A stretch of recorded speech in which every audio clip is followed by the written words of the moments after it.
ಧರ್ಮಸ್ಥಳದಲ್ಲಿ ತಪ್ಪುಗಳು ಆಗಿಲ್ಲ ಅನ್ನೋ ವಿಶ್ವಾಸ ಬೆಂಗಳೂರಿನಲ್ಲಿ ಶಿವಮೊಗ್ಗ ಎಂಪಿ ರಾಘವೇಂದ್ರ ವಿಶ್ವಾಸವನ್ನ ವ್ಯಕ್ತಪಡಿಸಿದ್ದಾರೆ. ಧರ್ಮಸ್ಥಳದಲ್ಲಿ ತಪ್ಪುಗಳು ಆಗಿಲ್ಲ ಅನ್ನೋ ವಿಶ್ವಾಸ ಇದೆ, ಅದು ಸತ್ಯದ ಕ್ಷೇತ್ರ, ಅಲ್ಲಿ ಯಾವುದೇ ರೀತಿಯಾದಂತಹ ತಪ್ಪುಗಳು ಆಗಿಲ್ಲ ಅಂತ ಎಂಪಿ ರಾಘವೇಂದ್ರ ವಿಶ್ವಾಸವನ್ನ ವ್ಯಕ್ತಪಡಿಸಿದ್ದಾರೆ.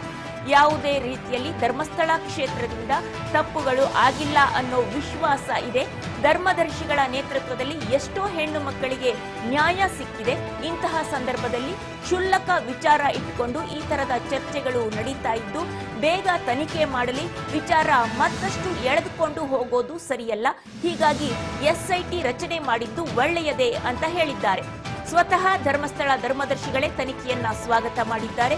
ಸುಮ್ಮನೆ ಗೊಂದಲ ಮೂಡಿಸಿ ಆ ಕೇಂದ್ರದ ಮೇಲಿರುವ ವಿಶ್ವಾಸವನ್ನ ಹಾಳು ಮಾಡಿಕೊಳ್ಳೋದು ಬೇಡ, ಬೇಗ ತನಿಖೆ ಆಗಲಿ, ಸತ್ಯ ಗೊತ್ತಾಗಲಿ ಅಂತೇಳಿ ಶಿವಮೊಗ್ಗ ಎಂಪಿ ರಾಘವೇಂದ್ರ ಹೇಳಿದ್ದಾರೆ. BY ರಾಘವೇಂದ್ರ ಹೇಳಿಕೆಯನ್ನ ನೀಡಿರುವಂತದ್ದು, ಯಾವುದೇ ರೀತಿಯಲ್ಲಿ ಕೇಂದ್ರದಲ್ಲಿ ತಪ್ಪುಗಳು ಆಗಿಲ್ಲ, ಧರ್ಮಸ್ಥಳದಲ್ಲಿ ತಪ್ಪುಗಳು ನಡೆದಿಲ್ಲ, ಧರ್ಮದರ್ಶಿಗಳ ನೇತೃತ್ವದಲ್ಲಿ ಎಷ್ಟೋ ಹೆಣ್ಣು ಮಕ್ಕಳಿಗೆ ನ್ಯಾಯ ಸಿಕ್ಕಿದೆ, ಹೆಣ್ಣು ಮಕ್ಕಳಿಗೆ ಅನ್ಯಾಯ ಮಾಡಿದ್ದಾರೆ ಅನ್ನುವಂಥದ್ದು ಸುಳ್ಳು.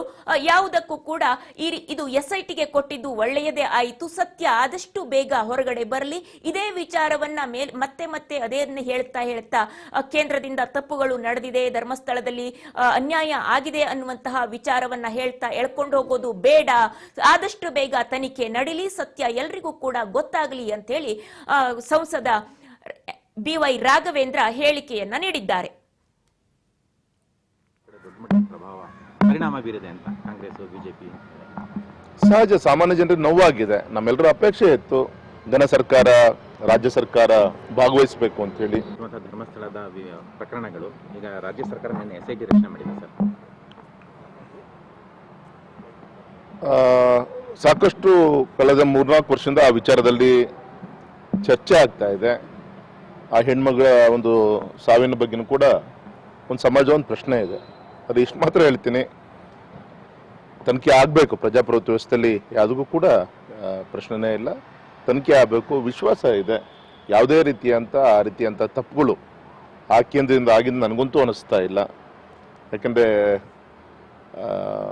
ಮಂಜುನಾಥೇಶ್ವರನ ಸನ್ನಿಧಾನದ ಧರ್ಮದರ್ಶಿಗಳ ಒಂದು ನೇತೃತ್ವದಲ್ಲಿ ಇಡೀ ರಾಜ್ಯದ ದೇಶದ ಎಷ್ಟೋ ಹೆಣ್ಣುಮಕ್ಕಳಿಗೆ ನ್ಯಾಯ ಸಿಗ್ತಿರೋಂಥ ಈ ಸಂದರ್ಭದಲ್ಲಿ ಈ ರೀತಿ ಕ್ಷುಲ್ಲಕ ಕಾರಣಗಳನ್ನ ಇಟ್ಕೊಂಡು ಚರ್ಚೆಗಳು ಆಗ್ತಾ ಇದೆ. ತನಿಖೆ ಆದಮೇಲೆ ನಿಜ ಸ್ಥಿತಿ ಹೊರಗೆ ಬರುತ್ತೆ. ಮತ್ತು ಸ್ವತಃ ಗೌರವಾನ್ವಿತ ಅಲ್ಲಿಯ ಧರ್ಮದರ್ಶಿಗಳೇ ಸ್ವಾಗತ ಮಾಡಿದ್ದಾರೆ. ಇದ್ರ ಬಗ್ಗೆ, ಈ ವಿಚಾರಗಳ ಬಗ್ಗೆ ಸ್ವಾಗತನೂ ಕೂಡ ಮಾಡಿದ್ದಾರೆ, ಪತ್ರಿಕೆ ಮಾಧ್ಯಮದಲ್ಲಿ ಬಂದಿದೆ. ಸೊ ಆದಷ್ಟು ಬೇಗ ಈ ವಿಚಾರ ಕೊನೆ ಆಗಬೇಕು. ಸುಮ್ಮನೆ ಡ್ರ್ಯಾಗ್ ಮಾಡಿಕೊಂಡು ಹಾಗಂತೆ ಹೀಗಂತೆ ಆ ಒಂದು ಕೇಂದ್ರದ ಬಗ್ಗೆ ಇರುವಂಥ ಒಂದು ವಿಶ್ವಾಸ ಹಾಳು ಮಾಡ್ಕೊಳ್ಳೋದು ಬೇಡ. ಬೇಗ ತನಿಖೆ ಮಾಡಲಿ, ಬೇಗ ಇರೋ ಸತ್ಯಾಸತ್ಯವನ್ನು ಈ ರಾಜ್ಯಕ್ಕೆ ಮುಟ್ಟಿಸ್ಬೇಕು ಅಂತೇಳಿ ನಾನು ಕೂಡ ಒತ್ತಾಯನ ಮಾಡ್ತೀನಿ ಸರ್. ಸಾಕಷ್ಟು ಸಂಘಟನೆಗಳು ಅನುಮಾನವನ್ನು ಕೂಡ ವ್ಯಕ್ತಪಡಿಸ್ತಾರೆ. ಎಸ್ ಸಹಜ, ಮನುಷ್ಯ ಅಂದಮೇಲೆ ಅದು ಅನುಮಾನ ಬರೋದು ಸಹಜ. ಅದು ತಕ್ಕಂಗೆ ಸರ್ಕಾರನೂ ಕೂಡ ಸ್ಪಂದನೆ ಮಾಡಿದೆ, SIT ತನಿಖೆಗೂ ಕೂಡ ಆದೇಶ ಮಾಡಿದೆ. ಸೊ ಒಂದ್ಸತಿ ಈ ಒಂದು ತಪ್ಪು ಈ ರೀತಿಯಂಥ ಚರ್ಚೆಗಳು ಏನು ಆಗ್ತಾ ಇದೆ, ಒಂದು ಕೊನೆ ಆಗಬೇಕು. ಸೊ ಆ ದೃಷ್ಟಿಯಿಂದ ಒಳ್ಳೆ ತೀರ್ಮಾನನೇ. ಗೌರವಿತ ಧರ್ಮದರ್ಶಿಗಳು ಕೂಡ ಸ್ವಾಗತವನ್ನು ಮಾಡಿರೋದ್ರಿಂದ ಆದಷ್ಟು ಬೇಗ ಎಲ್ಲದೂ ಕೂಡ ಪರಿಹಾರ ಆಗುತ್ತೆ ಅನ್ನೋ ವಿಷಯ. ಇಂಥದ್ದೇ ಅಧಿಕಾರಿಗಳಿಂದ ತನಿಖೆ ಆಗಬೇಕು ಅನ್ನೋಂತಹ ಒತ್ತಾಯ ಕೂಡ ಕೇಳಿ ಬಂದಿತ್ತು ಅನ್ನೋಂಥದ್ದು ಇದೆ ಸರ್. ಇಲ್ಲ, ಆ ಥರ ನನಗೂ ನನ್ನ ಗಮನಕ್ಕಂತೂ ಬಂದಿಲ್ಲ, ಅಥವಾ ಪತ್ರಿಕೆಯಲ್ಲಿ ನಾನು ಕೂಡ ನೋಡಿಲ್ಲ. ಅದು ನೀವು ಕೇಳ್ತಿದ್ದೀರಿ. ಆ ಥರ ಒತ್ತಡ ತಂದು ಮಾಡೋವಂಥದ್ದು ಅನಿವಾರ್ಯತೆ ಆ ಕೇಂದ್ರಕ್ಕಿದೆ ಅಂತ ನನಗೇನು ಅನಿಸಲ್ಲ ಸರ್.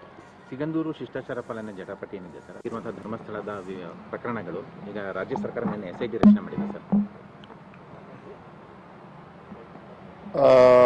ಸಾಕಷ್ಟು ಕಳೆದ 3-4 ವರ್ಷದಿಂದ ಆ ವಿಚಾರದಲ್ಲಿ ಚರ್ಚೆ ಆಗ್ತಾ ಇದೆ. ಆ ಹೆಣ್ಮಗಳ ಒಂದು ಸಾವಿನ ಬಗ್ಗೆನೂ ಕೂಡ ಒಂದು ಸಮಾಜ ಒಂದು ಪ್ರಶ್ನೆ ಇದೆ. ಅದು ಇಷ್ಟು ಮಾತ್ರ ಹೇಳ್ತೀನಿ, ತನಿಖೆ ಆಗಬೇಕು. ಪ್ರಜಾಪ್ರಭುತ್ವ ವ್ಯವಸ್ಥೆಯಲ್ಲಿ ಯಾವುದಕ್ಕೂ ಕೂಡ ಪ್ರಶ್ನೆನೇ ಇಲ್ಲ, ತನಿಖೆ ಆಗಬೇಕು, ವಿಶ್ವಾಸ ಇದೆ. ಯಾವುದೇ ರೀತಿಯಂಥ ತಪ್ಪುಗಳು ಆ ಕೇಂದ್ರದಿಂದ